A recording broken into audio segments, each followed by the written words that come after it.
Tunjangan guru honorer dinaikkan dari Rp300.000 per bulan menjadi Rp400.000 per bulan. Selama 1 tahun di bawah kepemimpinan Presiden Prabowo Subianto dan Wakil Presiden Gibran Rakabuming, pemerintah telah melakukan langkah-langkah konkret untuk meningkatkan kualifikasi, kompetensi, dan kesejahteraan guru.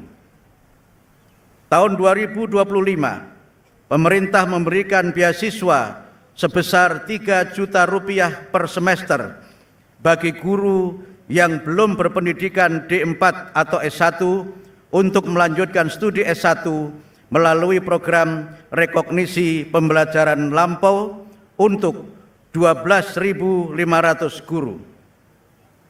Pemerintah memberikan berbagai pelatihan, antara lain pendidikan profesi guru, upgrading guru bimbingan konseling untuk guru-guru non-bimbingan konseling, pembelajaran mendalam atau deep learning, coding dan kecerdasan artifisial, kepemimpinan sekolah, serta peningkatan kompetensi lainnya. Halo Sobat Infodong, selamat datang di channel yang gak cuma kasih info, tapi juga ngajak kamu mikir kritis bareng. Di tahun 2026 nanti, uang Rp100.000 bisa buat apa sih? Mungkin cukup buat bayar parkir beberapa kali, atau traktir semangkuk bakso spesial? Nah, tampaknya segitulah nilai kenaikan penghargaan untuk para guru honorer kita. Rp100.000 per bulan. Pemerintah baru saja mengumumkan apa yang mereka sebut kabar gembira untuk para pahlawan tanpa tanda jasa ini. Di tahun 2026, insentif mereka akan dinaikkan.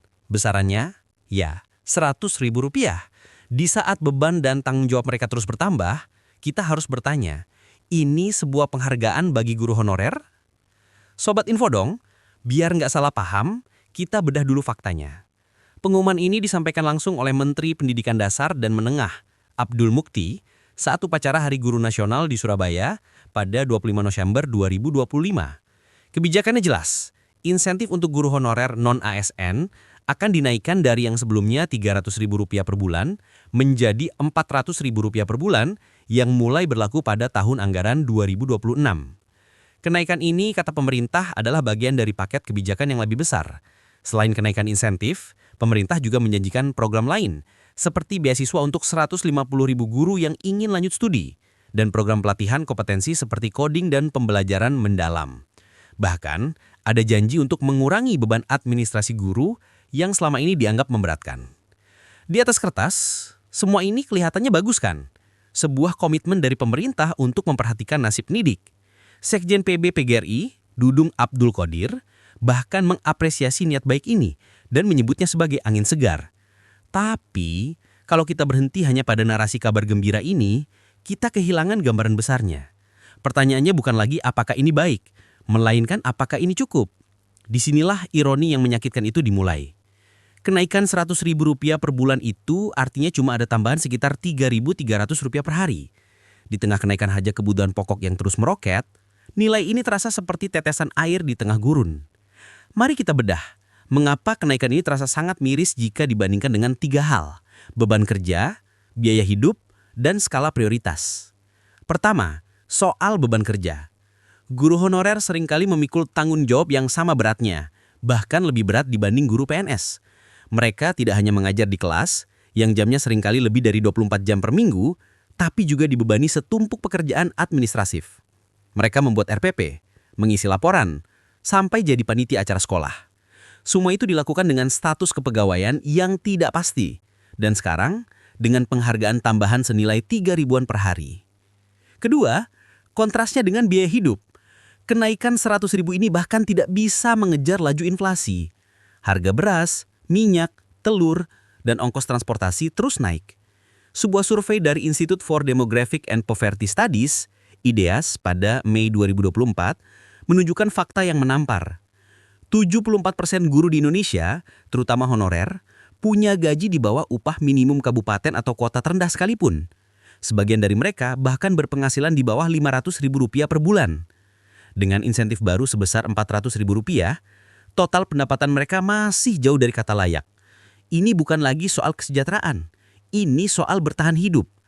Bagaimana kita bisa menuntut guru untuk kreatif dan fokus mencerdaskan bangsa jika pikiran mereka setiap hari sibuk mencari tambahan hanya untuk makan? Dan yang ketiga, ini yang paling krusial, skala prioritas anggaran. Pemerintah mengalokasikan anggaran pendidikan sebesar 757,8 triliun rupiah untuk tahun 2026, yang disebut-sebut sebagai yang terbesar sepanjang sejarah. Tapi, mari kita lihat rinciannya. Dari jumlah fantastis itu, sebagian besar dialokasikan untuk berbagai program, termasuk program makan bergizi gratis yang menelan anggaran 335 triliun rupiah, atau sekitar 44% dari total anggaran pendidikan. Tentu gizi untuk siswa itu penting. Tapi ketika alokasi untuk kesejahteraan guru yang menjadi tulang punggung pendidikan hanya berupa kenaikan yang sangat kecil, ini menimbulkan pertanyaan besar. Di mana sebenarnya prioritas kita? Sobat Infodong, di balik angka dan statistik, ada suara-suara kekecewaan yang nyata dan harapan yang perlahan meredup. Bagi banyak guru honorer, kenaikan Rp100.000 ini diterima dengan perasaan campur aduk. Ada rasa terima kasih, tapi lebih dominan rasa getir. Bayangkan kamu seorang guru di daerah terpencil. Setiap hari harus menempuh perjalanan jauh, mengajar di kelas dengan fasilitas adanya, dan malamnya masih mengerjakan tugas administrasi. Gaji jauh di bawah UMR. Lalu datang kabar insentif akan naik. Harapan sempat membuncah, tapi ternyata kenaikannya hanya Rp100.000. Cukup untuk apa? Rasa lelah yang terakumulasi dan pengorbanan yang seolah tak terlihat membuat kenaikan ini terasa seperti tamparan halus.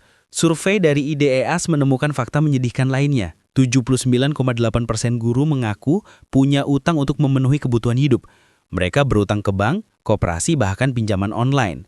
Inilah realita pahit di balik seragam coklat yang mereka kenakan. Mereka pendidik, tapi mereka juga manusia yang punya tagihan untuk dibayar. Ironisnya, meski dalam kondisi sulit, dedikasi mereka luar biasa. Survei yang sama menunjukkan bahwa 93,5% guru menyatakan ingin terus mengabdi sebagai pendidik sampai pensiun. Tekad baja inilah yang seharusnya dihargai lebih oleh negara, bukan dengan angka simbolis, tapi dengan kebijakan yang benar-benar mengangkat martabat mereka. Apresiasi dari PGRI pun datang dengan catatan penting. Pemerintah jangan berhenti pada insentif, tapi harus memperjuangkan perubahan status menjadi PPPK atau ASN, karena itulah jaminan kesejahteraan yang sesungguhnya. Lalu kenapa kenaikannya hanya sebesar ini? Pemerintah tentu punya penjelasan. Menteri Abdul Mukti sendiri mengakui bahwa bantuan yang diberikan masih jauh dari harapan. Ada beberapa alasan yang sering dikemukakan. Pertama, keterbatasan anggaran negara. Pemerintah berdalih kemampuan keuangan negara terbatas dan anggaran pendidikan yang besar harus dibagi untuk banyak pos. Namun, ini kembali ke soal pilihan dan prioritas. Ketika anggaran untuk program lain bisa mencapai ratusan triliun, apakah menaikkan insentif guru secara lebih layak benar-benar di luar jangkauan? Kedua, pemerintah mengklaim lebih fokus pada peningkatan kualitas guru bukan hanya insentif. Program pelatihan dan beasiswa dianggap investasi jangka panjang yang lebih strategis. Logikanya bagus, tapi ada yang terlupakan. Pelatihan tidak akan efektif jika guru yang mengikutinya masih dalam kondisi lapar dan tertekan secara ekonomi. Kesejahteraan adalah fondasi.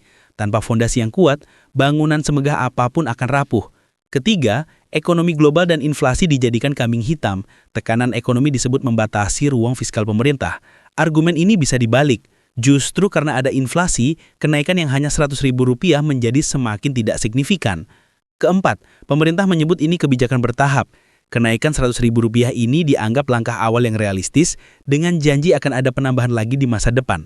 Ini sebuah janji, sebuah harapan.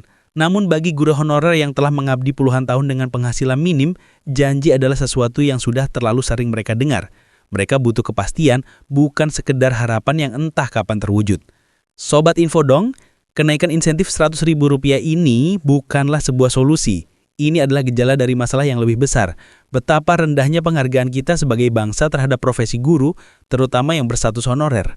Kita terlalu sering meromantisasi pengorbanan mereka, menjuluki mereka pahlawan tanpa tanda jasa, sambil membiarkan mereka berjuang sendirian dalam kesulitan ekonomi. Kita menuntut profesionalisme dan dedikasi, tapi gagal memberikan hak paling dasar, kehidupan yang layak. Kebijakan ini meski dibungkus narasi positif, pada intinya mengirimkan pesan yang menyedihkan. Kontribusi Anda kami hargai, tapi hanya senilai Rp100.000. Ini adalah cerminan cara pandang yang masih melihat kesejahteraan guru sebagai biaya bukan investasi. Padahal, investasi terbaik untuk masa depan bangsa adalah investasi pada pendidiknya. Sekarang, giliran kalian nih Sobat Info dong.